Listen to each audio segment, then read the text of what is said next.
Hey, Spaz, Yeah, what? spring game's coming up. Yeah. Aren't you so excited? Yeah, I wish it was regular season, but yeah. I'll take it, though. What is going on, everyone? And welcome back in here to the Oregon Ducks Live, right here on the Voice of College Football. How are you all doing tonight? Let us know in the chat. It's just me, Ben of Exponent Ben and Sam, right here on YouTube and on Twitter. And Spaz, how are you doing? I'm doing great, man. Just excited to get some perspective from some real journalists and unlike us and people that are a little more into the program and know more than what we do. Hopefully one day I'll be one of those guys. To be continued. Well, in all fairness, we've never called ourselves actual journalists or sports writers. We have never claimed to be that. So, in No. all fairness, we are just two quote unquote fanatics that stay up way too late to do live post games.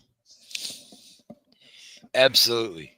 So, without further ado, we do want to invite in our guest here, a man who knows the program very well, USA Today writer, as well as co-host of Believe in Oregon with the one and only Jonathan Stewart.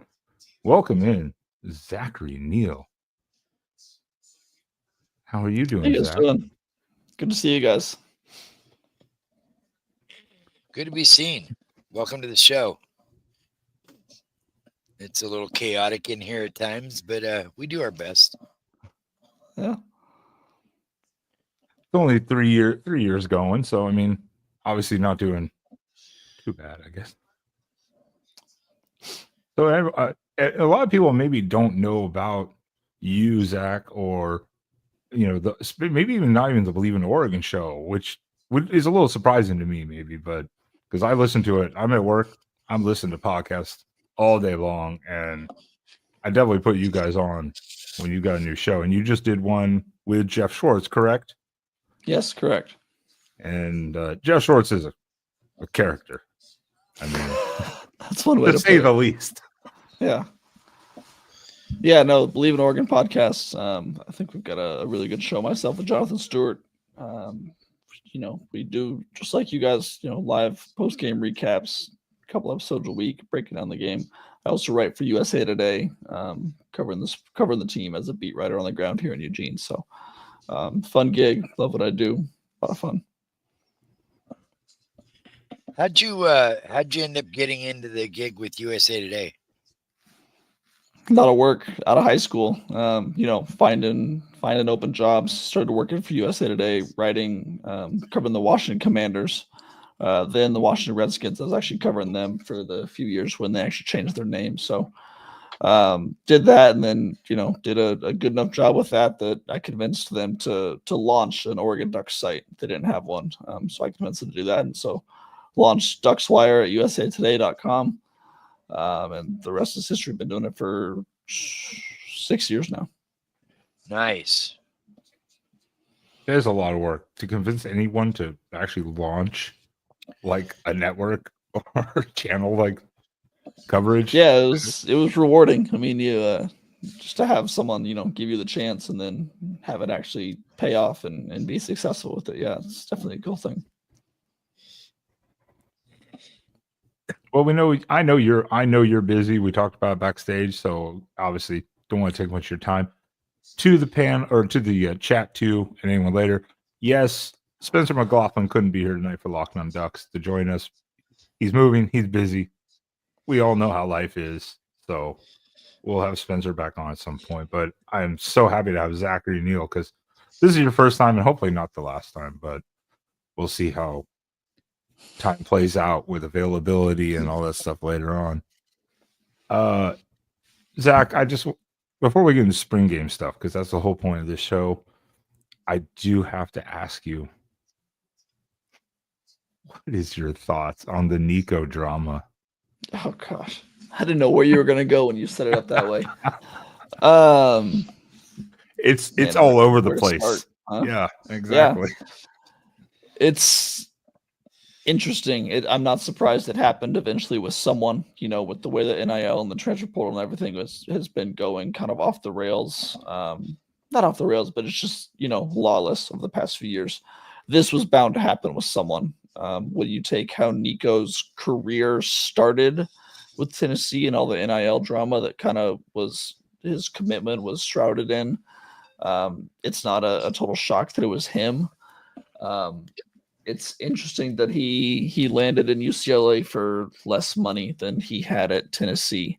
I don't know if he feels like he overplayed his hand or what happened. I know that stories will come out that he didn't ever leave Tennessee because of the money. He left because of the offensive system.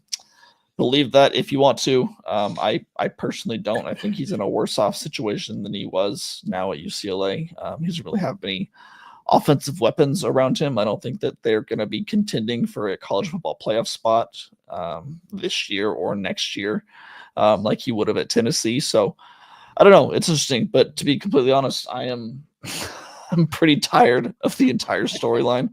When the news came out about his brother Madden leaving Arkansas after leaving UCLA and going back to UCLA, it's like, okay, I'm kind of done with this story. The family took over UCLA basically. Yeah, it's Oregon fans were upset years ago when he didn't pick the Ducks when it looked like he was going to, and I think in hindsight, it's like, yeah, I'm personally happy that I do not have to cover this drama for my job, and I can kind of look as an innocent bystander and just see it all unfold elsewhere. Well, that's where the Oregon tie was. It's like because Nico was like heavy for the Ducks, but then Tennessee just like rolled out the bag, and the Ducks were like, "Nah, it's fine." But if on a serious note, it is a very important moment in, I think, college football history and NIL history, because this is, like I said, this sort of thing was bound to happen at some point. And what happens from here is going to be very interesting, and it's going to, set up college football for years to come, because you see Arkansas now is trying to put rules in place where they have a buyout with Madden and say that, hey, you came here and committed here, took some of our NIL money and never played a snap. They went through a few practices and now you left. You owe us some of this money back. So it could lead to more regulations put into place down the road. I think it's a very important, checkpoint in the world of college football. It's kind of unfortunate that when you get down to it, these are 17, 18, 19-year-old kids that are having their lives upended, by their own fruition, by their family's fruition, by the nature of the beast. But fans can say all of these things on social media, badmouth these kids, badmouth these programs, but in the end, you're talking about 17, 18-year-old kids. It uncovers some of the grosser aspects of the sport, unfortunately. Okay. Yeah, I heard that Arkansas was like, I don't want to give a number figure. It was like 200K or something like 200K is what I saw. Yeah, they wanted it back. Like that. And who knows what his overall NIL was in the first place, but no one knows the real numbers. I don't think, outside like the actual agent and the guy's bank account, like what they're actually getting. So I had to touch upon it just because it's just been the most chaotic. And shout out to Josh Heupel though for going, I'm not playing this game. I think that was really important. I mean, like I was saying, it took someone standing up like this. It took a program standing up and putting their foot down to get any change. And I think they'll be very happy with Joey Aguilar. I think he's a solid quarterback. From UCLA. From UCLA, yeah. They just kind of traded positions.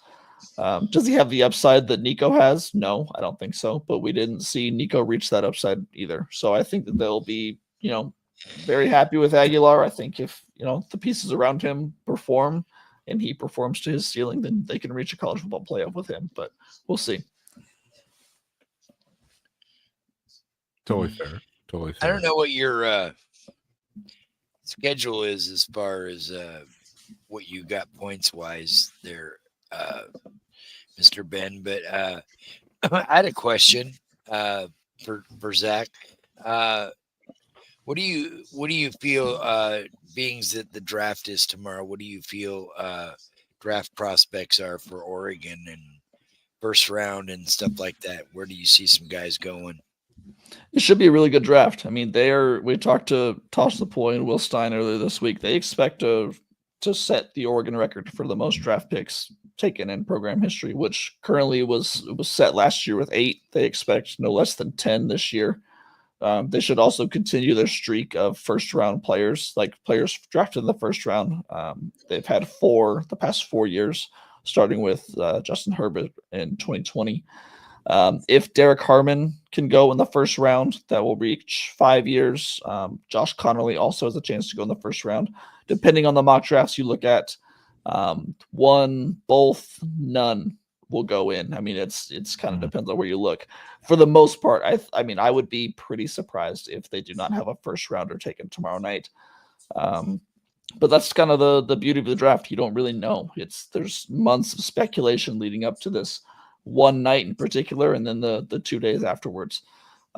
It makes for a crazy night of work, a crazy few days. It's always slightly fun, mostly frustrating that Oregon chooses to plan their spring game for the same weekend of the draft every year. It kind of makes I've told family and friends, this is the longest week of the offseason for me, just because late nights of doing draft prep and spring game prep and a lot of work. But it's this is considering this work is it's funny because it's exactly what I want to be doing. You're not working when you love what you do. Exactly. Yep. I would say, yeah, exactly. Harmon, possibly Connerly, maybe both, but at least one should somewhere. But it depends on team needs, like you say, where it comes up, team needs, and all that. So I'd be surprised if Harmon does not go because he's just so talented, and it feels pretty consensus that he's going to go somewhere in the mid to late teens, early 20s. Connerly is a different story. Like you said, it matters when that run on left tackle starts with, guys like Kelvin Banks and I'm forgetting the name. I'm not even going to try and say it, but there's several guys in that first round left tackle prospects that could start going. If they start going early, Connerly could move up the list. He could also be early second round too. I don't think he's going to drop to, the 40s though. He'll be at least a top 40 pick. I could agree with that. That's why there was always a speculation of like, where's Dylan Gabriel going to go? And they're like, probably undrafted. I'm like, I think someone will pull the trigger late 4th round to like early 6th, somewhere in that range. Someone's going to take him as a solid like prospect backup potential. Yeah, he will. In my mind, he'll be a day 3 pick. I don't see him going undrafted just because the quarterback position is so valuable. And getting the second best passer in college football history just by stats alone, like that's valuable. Someone's going to take a chance on that. Can he be Taylor Heineke at the next level? Like that's valuable, having a very solid backup to be able to come in and win you some games and at least keep you in games down the stretch if your starter gets hurt. And then, I mean, he may not have the longest NFL career. He may get a handful of starts. He may get he may be like the next Tua when he's healthy and be able to get in there and even at a smaller size play and be a very good operator over a system. So we've seen what he can do. He's a very successful quarterback, very talented player. It's just understandable that NFL teams don't want to take a risk on that size because we've seen that it can kind of burn you in the past. Are you surprised at the success that Bo Nix had in his first year in Denver? No, I'm not. It makes sense. He's such a cerebral player. He may not have all the intangibles of a Justin Herbert or someone like Jaden Daniels last year, but he's so good at processing and running an offense. It makes sense that he worked out with Sean Payton because Sean Payton is the perfect offensive mind for him. I mean, that marriage in Denver was, it was picture perfect. It makes total sense that he went there. I'm really not surprised. It helps that he had a really good defense to lean on. I know that Denver's offense was not, lighting it up all year long, but he did exactly what he needed to do to win games. And, I think they played really well down the stretch, and he's someone that we've seen him get better and better every year of his career. So I'm excited. He's someone that I could really see making a big leap in year 2 because they said that first offseason in the NFL for a quarterback is where you make all of your movement. That's where you improve the most. So we know how hard of a worker he is, how good of a preparer he is. I'm sure that he's, in the lab with Sean Payton, and I wouldn't be surprised if Denver's another really good team this year. And come on, Denver, draft Terrence Ferguson. Do it. That'd be fun. Do it. Get They Troy are in and love. Bo They and do Terrence like together. him. Yeah, Yeah. they like him Yeah. a lot. Troy, Tez, and Bo, that would be great. Oh Yeah, no! that'd be great. Don't. This is the only reason I did want Spencer to be here, because I was going to remind him, like, by the way, I told you, just wait till the NFL catches word about Tez and Bo, and then Yeah. they've run like a 4 or 5 minute thing about their relationship already. Yeah, I'm sure we'll hear about it again. God, are you when we're looking at spring here though? Are you surprised Oregon hasn't lost many transfers to the spring? I mean, we did lose Luke Dunn. That one kind of surprised me a little bit. A little bit, but I mean, not it's crazy, yeah. but Ross James is one of the best punters in the nation. Luke Dunn was not gonna be playing much. That doesn't surprise me. no, that's true. He was a redshirt freshman, though. I mean, it's not like he was a junior going to senior year trying to get it the fun. Everyone else, I mean, Alford, Pleasant, even Brody Wright. It's kind of like, okay, nothing crazy though. Nothing. No. Yeah, I think what's maybe more surprising to me is that Oregon not only hasn't brought in any transfers, but hasn't really even been mentioned as looking at some of these high-profile guys. I'm of the opinion that they need at least 2 transfers. They need a linebacker and a tight end, just for my own comfort, just for depth purposes. And we, I'm sure that they are talking to guys. I'm sure that they're working the portal. It's just kind of been impressive that they are staying out of the public eye completely while doing this. Because it would shock me if they took 0 transfers in the spring portal. Just personally, I think they have to. I think Dan Lanning's a smart enough guy that he knows his roster. He knows what it needs. And it's not perfect as it is right now. And it came out, this last early this week at least, or maybe late last week, was Pena from Syracuse, which of course was under Ross Douglas. Mm-hmm. I still don't know the whole thing, because people are like, "Oh, he wants $2 million," but when you listen to that interview, he wasn't. Fran Brown wasn't talking about Pena specifically or whatever. He was giving an exaggeration. Yeah. So it kind of makes sense, but at the same time, I think we want our actual receivers that we have that have been there for a couple of years to like take that jump if they can. Yeah, there's several positions on the roster where you could argue that they need a transfer just because you want a proven guy to come in. But then it's like, okay, you also need to trust Dan and that he knows his roster. And I think that the receiver position is a great example that they have. They're not lacking depth there at all. They have so many receivers that you can, like, if one guy gets injured, they've got 4 guys to step in. And so you just got to trust Lanning and Coach Douglas and Will Stein that they're developing guys and they're going to have the star power that they need. Where I think they need the transfers is at the linebacker and the tight end spot. Not because of talent. They've got the talent, but they just need depth. At that linebacker spot right now, if you have one of your guys go down, you don't have many guys to turn to. It's just such a thin room. Same with the tight end spot. Roger Saliapaga's out until probably the middle of the year because he tore his ACL last year. If you lose one of the, God forbid you lose someone like Kenyon, Jamari Johnson, Vander Ploeg, like you don't have many other guys to turn to. It's just a thin room. So my emphasis is just on depth at those positions. Yeah, because that's literally the projected tight end room right now is Sadiq, Johnson, and then it's gonna be AJ or a transfer, or a transfer. Yeah. I mean, they tell us that Zach Grace is working in there as well. I know that he got some run last year in the Big Ten championship game, but Will Stein told us on Tuesday that he's a glorified fullback. That's how they think of him. So, I think they really need someone there. They just need they don't even need a dynamic pass catcher like Kenyon or like Jamari. They need Casey Kelly to come in and be the Patrick Herbert role and just kind of serve as your big Walker. walking tight end and someone who can just, hold it down on that side. Where do you see the QB depth this year? I think it's in a really good spot. I mean, I think that Oregon has probably, one of the talented, if not one of the top 3, top 5 most talented quarterback rooms in the nation right now, with Dante Moore, Austin Novosad. Take your pick. I mean, I am of the opinion that it's going to be Moore. I don't want to disrespect Novosad at all because I think he's a really talented player. I think he could start for 80 to 100 teams in the nation tomorrow if he went there. It's just, will he be good enough to start at Oregon? I don't know. Behind them, Luke Moga, a really talented player. I think that he's going to be one of the guys on Saturday that breaks out and just shows like, okay, this is a really good player. He's more of that dynamic running type quarterback, like a Braxton Burmeister several years ago. Just kind of offers a different, flow to that quarterback room.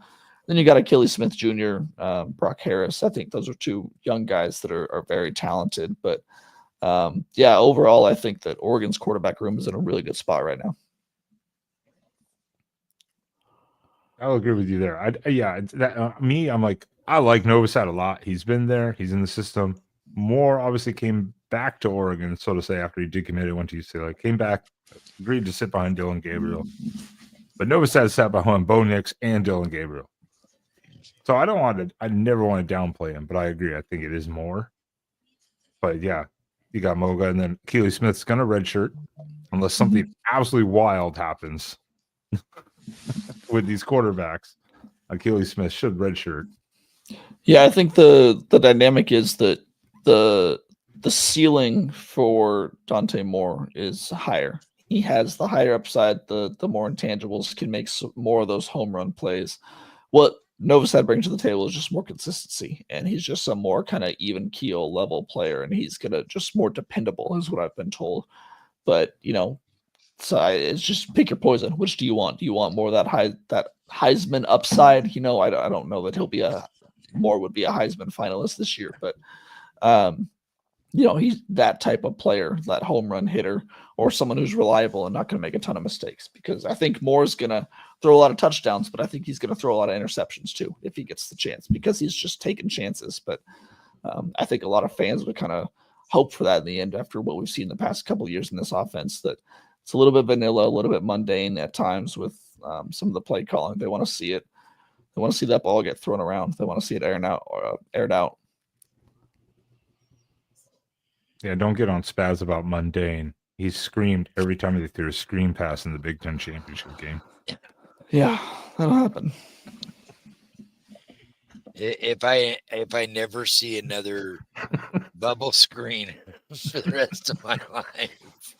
Well, a lot of the Oregon offense that people were frustrated with, I think, was, all due respect to Dylan Gabriel, a little bit because of Dylan Gabriel and his limitations over the middle of the field. Just because he's a shorter quarterback, can't see behind a bigger offensive line, they couldn't throw over the middle of the field last year.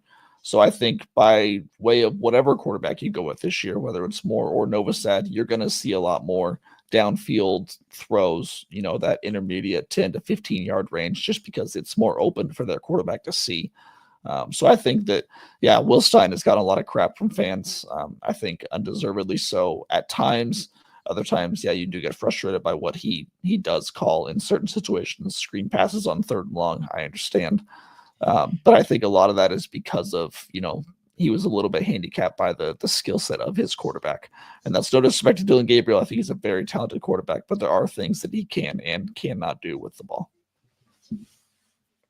And just on the quarterback situation, so like last year too, and like with Dante Moore, you were saying, hey, as long as you don't make mistakes, throw picks, which he had a problem with before. Now he sat behind Dylan Gabriel, a year with Will Stein. Last year, I said Will Stein dealing with Dylan Gabriel, it was Dylan Gabriel's left-handed. Well, Dante Moore is left-handed too, and I think we saw some of the Dante Moore's left-handed, isn't he? No, it's not. No. Oh no, he's not. No, he's not. No. So, okay, so maybe, now I'm wondering if there's going to be an adjustment period again, because last year it was adjusting, I think, to a left-handed quarterback a little bit with the offense. I think we saw some of that potential issue in the first couple of games, plus the O-line, of course. I don't want to doubt on the whole bad O-line play at first while they were shuffling guys. Yeah, I personally would attribute it more to the offensive line getting everything going. We asked a lot last year how it was different with the left-handed quarterback, both for running the offense and for the receivers catching the ball. The consensus answer was, yeah, it may be different for a day or two, getting used to it. The ball spins differently. I don't think that they had to change up the offense too much just because of the right hand versus left hand. Yeah, it's not just flip the offense, though. I mean, there are adjustments that had to be made and stuff like that. But yeah, I thought Dante was left for him. I don't know why. I thought Dante was left. Who's your breakout player that you're looking to see? I know everyone DeCorian Moore. I know everyone's. I'm not going to say DeCorian just because that is the easy answer. Obviously, everyone wants to see DeCorian more. More to more. Yeah, more to more will be fun. I think that I've got one easy one and then one kind of a deeper cut. DeJuan Riggs, the redshirt freshman running back, I think that he is going to be incredibly, incredibly good. I wouldn't be surprised if midway through the year he's, kind of surpassed RB1. Noah Whittington. I wouldn't say that just because Mekhi Hughes is also incredible. I wouldn't be surprised if he passes Noah Whittington though and gets that RB2 job. I've talked a lot with Jonathan Stewart, my co-host, about DeJuan Riggs, and he sees a little bit of that LaMichael James, Kenyon Barner like wiggle aspect to him, where he can break these long runs, he can get in and out of tackles, and how LaMichael James would kind of go into the pile and then all of a sudden he's just out the other side. Kind of Bucky Irving had that as well. I think Riggs has a little bit of that. We have not seen him a ton. Obviously, we saw him at garbage time last year against, I think it was Illinois and Washington. So I just want to see him get more action, just see what he can do in a larger sample size. My deeper cut, though, I really want to see true freshman wide receiver Cooper Perry. Everyone wants to talk about DeCorian Moore, and obviously, yes, we all want to see him. But Cooper Perry has been quietly getting quietly getting a lot of buzz this year. Apparently he's just got incredible hands, comes down with the ball, 50-50 balls all the time. So I want to see what he can do. What are your thoughts on the news that broke today, recruiting wise, with the Cantwell and some of the others are coming up? Yeah, with Cantwell specifically, it'd be interesting. I think Oregon was in a really good spot getting his last visit and only official visit just a few days before his commitment. Pushed back the commitment to May 10th or May 13th and is now visiting Georgia before then as well, albeit an unofficial visit. Not really sure how much that matters, but I think it's not the best news you could have gotten. I think Oregon's still in a really good position to get him on campus for a spring game. I think they still like the position that they're in. What about the Jared Curtis? Is that still 50-50 in your opinion? Depends on the day in recruiting. I mean, stuff changes every day. I think Oregon's in a really good spot. I think they absolutely have a very good chance to land him.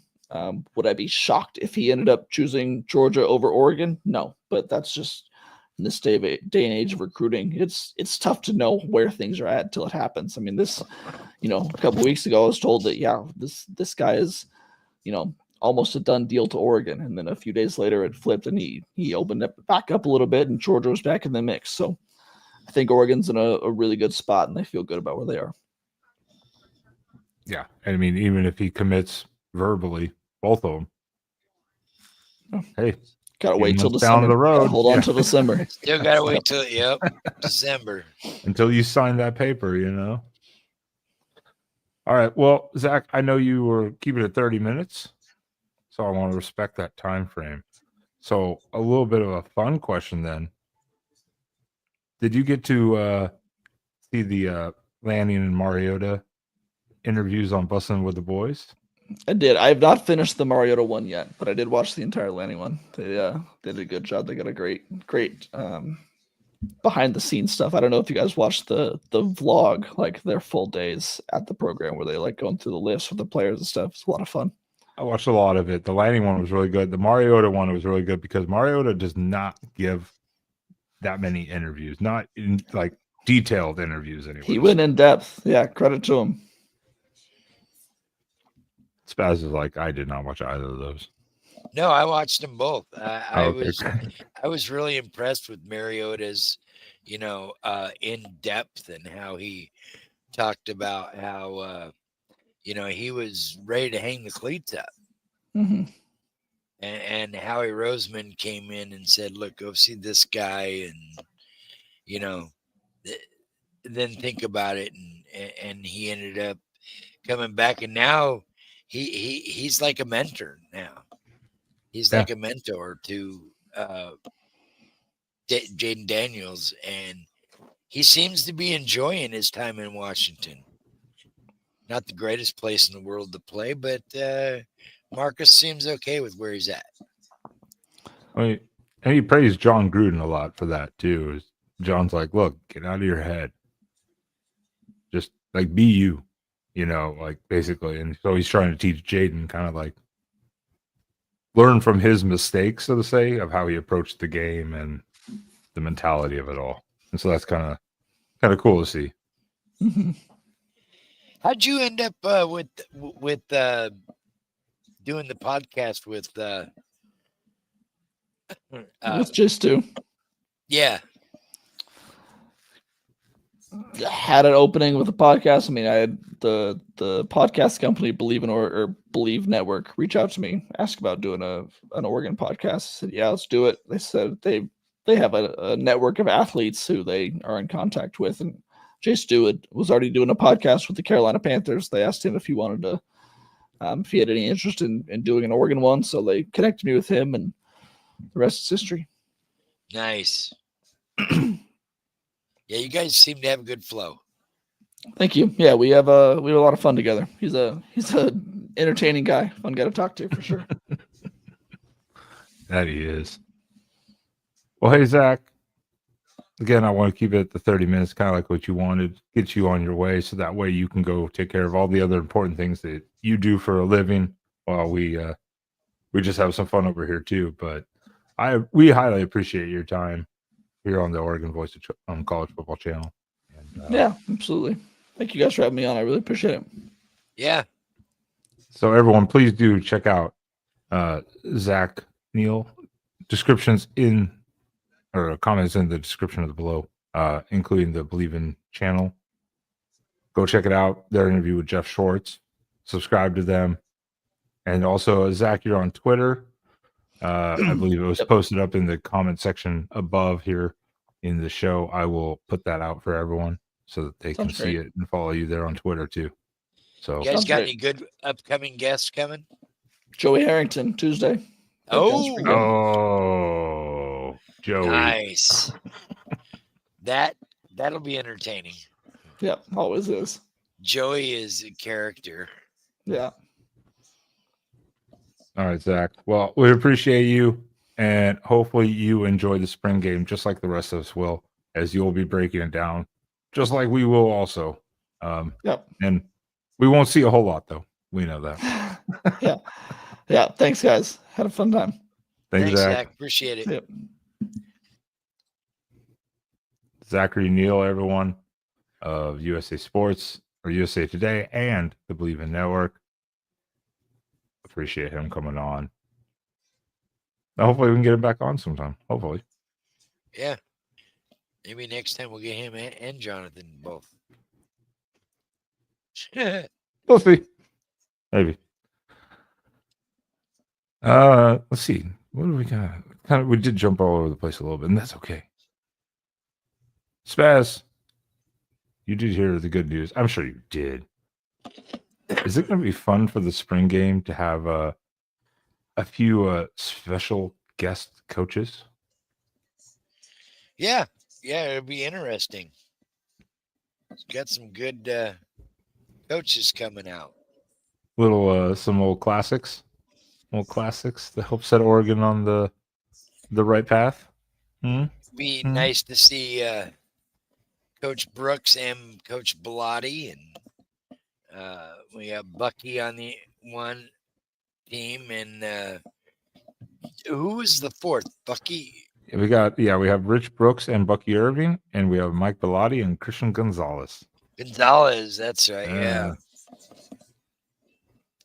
And JPJ's going to be in attendance as well. JPJ is going to be there, as well as Troy Franklin said he'd be there also. Troy Franklin's going to be in town. I'm sure there's going to be others that are going to be there that we just don't know. Bo probably shows Yeah. up. I'm sure Bo Nix probably shows up. Oh yeah, Mariota will probably still be there. Yeah, There's going to very be good people all over the possibility. place. Joey's always there. If he doesn't have an out of town project, he's always at the spring game. Yeah, any of the guys that I'm sure LaMichael will be there, probably, most likely. Yeah, LaMichael is, I believe he's covering the game with Yogi and that other guy.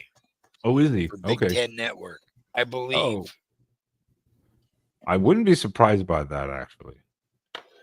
I hadn't heard that yet, but I wouldn't be surprised, actually.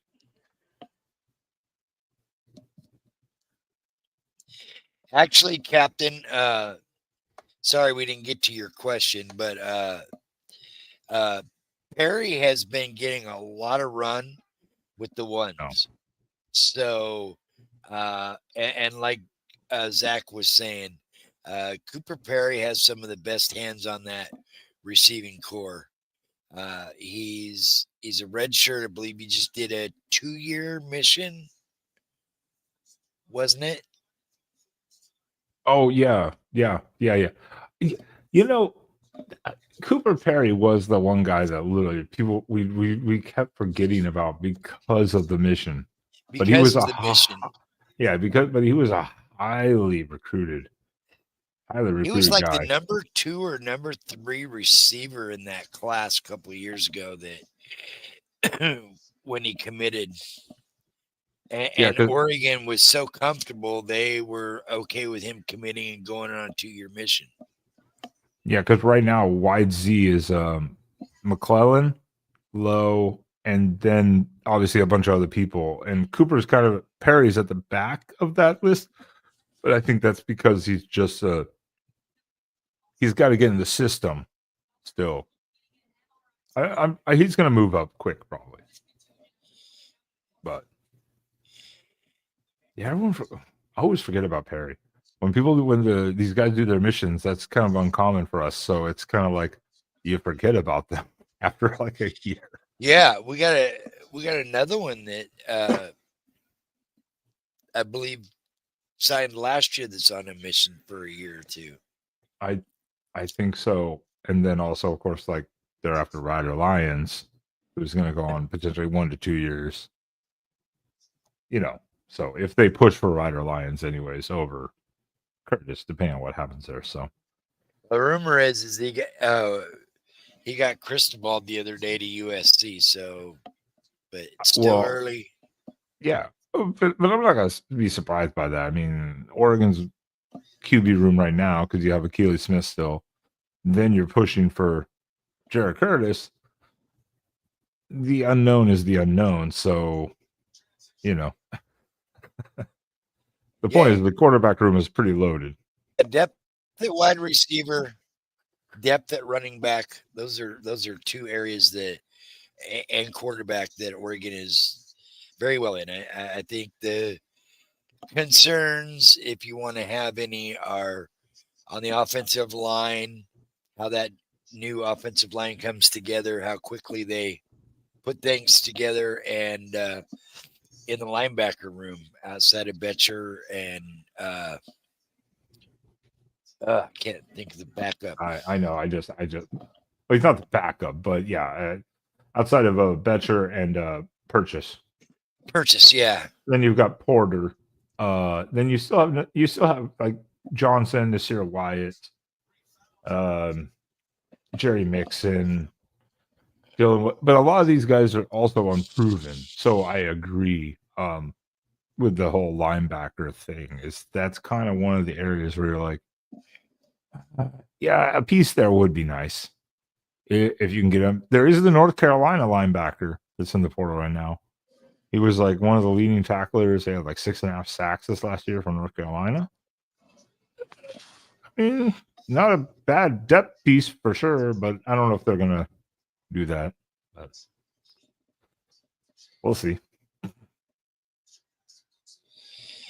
Yeah, I think our secondary this year is going to be much improved. I don't think you're going to have the issues that we had in the Rose Bowl game this year. If I never see another 5'10" or shorter safety or corner, I'll be extremely ecstatic. Well, that's why we weren't so upset when no offense to Roderick Pleasant. He was a sophomore. He didn't play that much. He was 5'10". So I was kind of like, get out of here. Yeah, the right now they have the projections anyways for defensive backfield. The projections, obviously things will change after this and then during fall camp especially. But boundary is supposed to be Obuegu. I just butchered the hell out of that one. Backup Theron Johnson. Field is going to be Florence. And this page is screwing up on me. I'm trying to read names because I can't pronounce some of these. I'm not going to remember them all. Great. It's screwed up. If he's going to have a big year this year, I think. Yes. Yeah. Thieneman, of course, is going to be most likely the boundary safety. Field safety is going to be Lopa, which he did play last year a decent amount, not a ton, but they put him in spots, so that shows they trust him. So another year, he should come in. Nickel, they're having Dalen Austin, backed up by Jaden Kennedy out of Ole Miss, which is not a surprise. Kennedy was going to be just kind of one of those, we figured, a depth piece kind of guy. Yeah. I don't know why this page keeps saying unresponsive. Go away. Get off my screen. Yeah.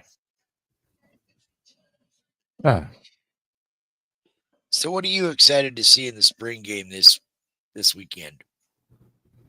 Ooh. That's tough. I guess it comes down to it's so hard to gauge with the spring game because everyone's rotating. Like the offensive line, they're rotating pieces a lot, so you can't get a good gauge of like how the O line actually is. But like last year, look at last year with the quarterbacks. None of them look great. Even Gabriel, he didn't look great because they're like, now Gabriel was new in the system, so that was part of the problem. So maybe this year will look a little different, but all of them kind of look spotty. But you don't know. You're like, does your offense suck or is your defense really that good? Or is your offense really that good and your defense suck? Yeah. I would say I'm looking at the secondary a lot. I want to see, like, are they like sticky? Like, are they keeping up the wide receivers or the wide receivers burning them? But again, what does that mean? We don't know. But I think the secondary, because the secondary has so many new pieces coming in, and that's where we got burned last year. What about you, Spaz? What are you looking at? I just want to I want to see the depth. I want to see some young guys play. I don't want to see a lot of our elites play a lot, really. I don't want any injuries in spring. So it's like, if we get more and more for the first half or whatever, great. After that, shut it down. Let the backups run. I want to see how Noah looks again this year after another year post surgery, and he kind of had a rough year last year. Hopefully this year he's back to being Noah and can really get some burn. Uh, Excited to see Riggs. That kid, that kid's got something, and I think he can surprise a lot of people. I did mean to ask Zach about it because I was like, we'd heard some info because last year we were so excited for Jay Harris, and then we heard some stories about like he's not getting the playbook and also he's fumbling. So I wasn't sure how much of that. So I wonder if he's also going to step in uh, a little bit bigger this year, also because I really do think both of them could take over Lamar. Uh, and I to be honest, I'm not going to be surprised if Lamar fails. You know.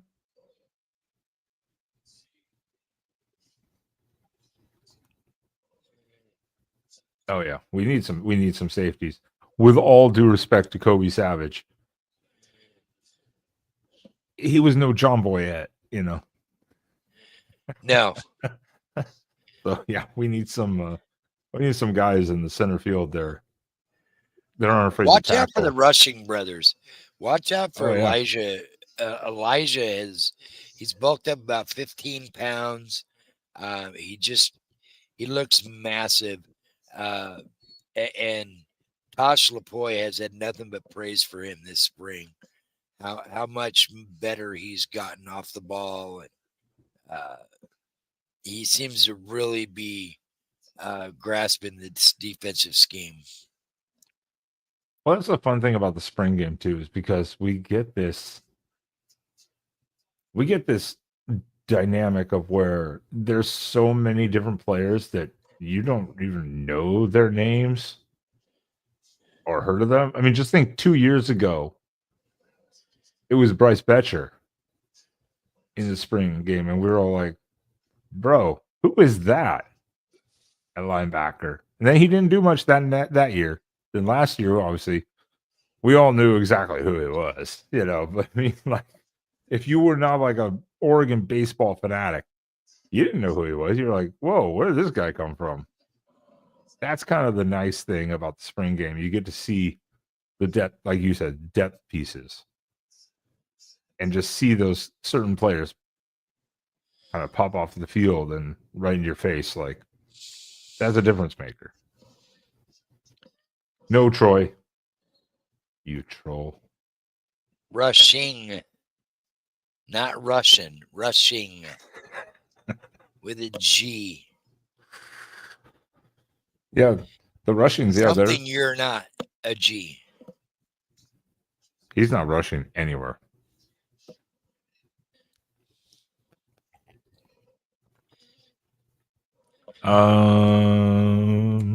Let me see. What do we got upcoming, Ben, on the Oregon channel? Anything exciting? Hmm. I gotta figure out how to watch the spring game. That's first challenge number one. Does the Big Ten have an actual online streaming thing where you can just do a Big Ten stream payment? Maybe. I don't know. I need to Google. I meant to do it earlier, and I kind of got distracted with other things while I was writing down this list for talking points tonight and looking into things. I need to see because we don't do TV, and I got rid of YouTube TV. So after the season ended, like day one after the Rose Bowl ended, I canceled that. So I gotta find out. So I don't know. Are you at the spring game? I don't think so. Okay, so maybe we could do a live stream after the spring game. Yeah, I was trying to, but things fell through, so I don't know if I'm gonna go or not. Probably not. Yeah, I know Spencer said he couldn't make it because of other obligations too. A few days ago, he's like, "Yeah, some other stuff came up or whatever." Yes, he Troy, it's on Big Ten Network. 3 o'clock your time. Yep. And yeah, Big Ten Plus maybe. Yeah, I'll have to Google it. I don't mind getting it obviously because I want to watch it. Otherwise, I'll find a. I'm sure there's gonna be a live stream somewhere about it. And we'll probably do some sort of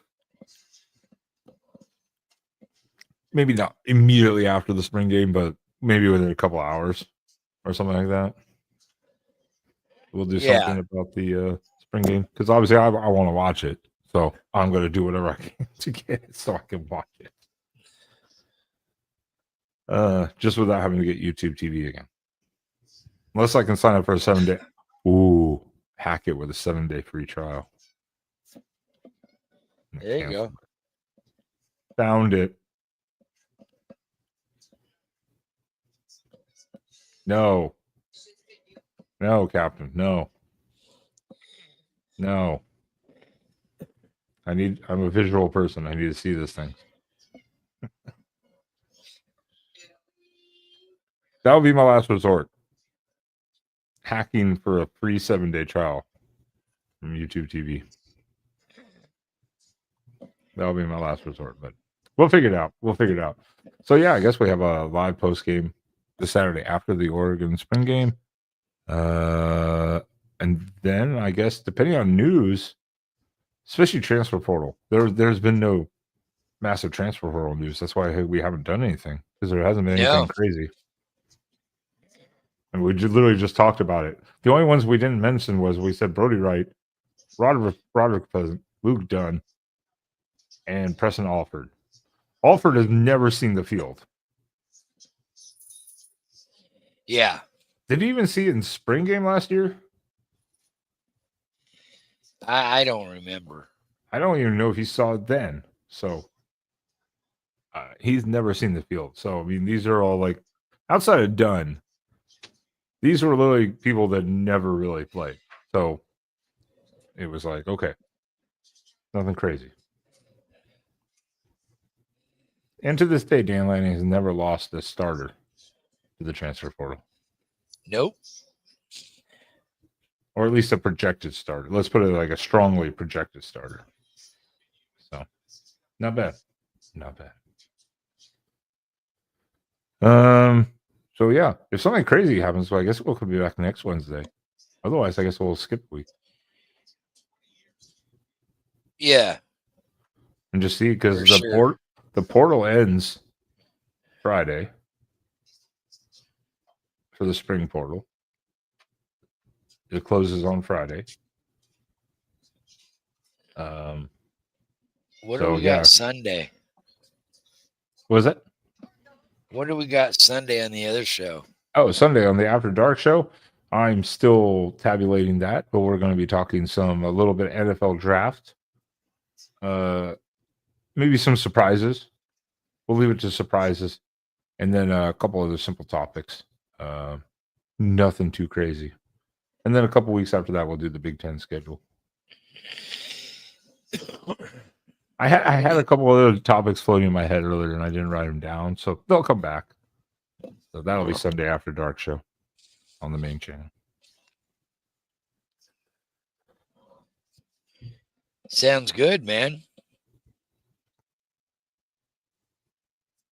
Well, I ain't got shit else. No, I think that about covers it, really. Except for I want to see more to more. Yeah, more to more will be fun. It flows better than Novastad to more.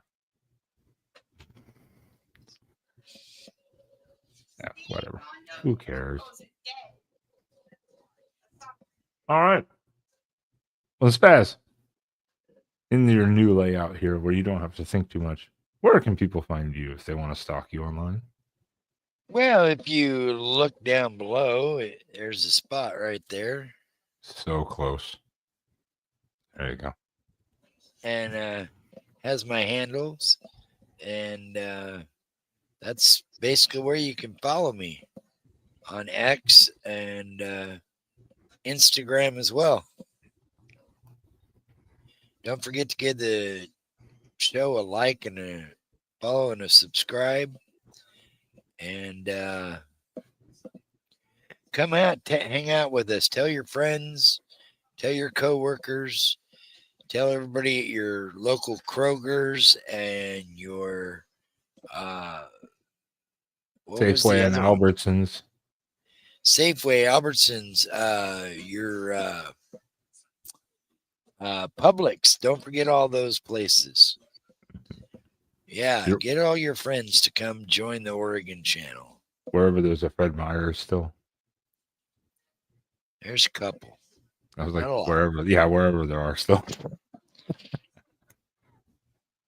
I know the childhood one I used to go to when out of business. Oh yeah, Bimart yeah. too. Yeah, Bimart, Bimart, of course, sponsor of for Oregon. Isn't there a banner like right in the end zone? Yes, Yeah. there is a Bimart banner in the end zone. Yeah. Huh. I haven't seen a Bimart in years. Oh, Jesus. Well, as Spaz said, find me there. Exploring with Ben right there on Twitter. Exploring with Ben Sam on YouTube here. Appreciate everyone that joined in tonight to watch, and everyone in the future that joins to watch the recording. Special shout out though to Zachary, Neel of USA Today, as well as the Believe in Oregon Network.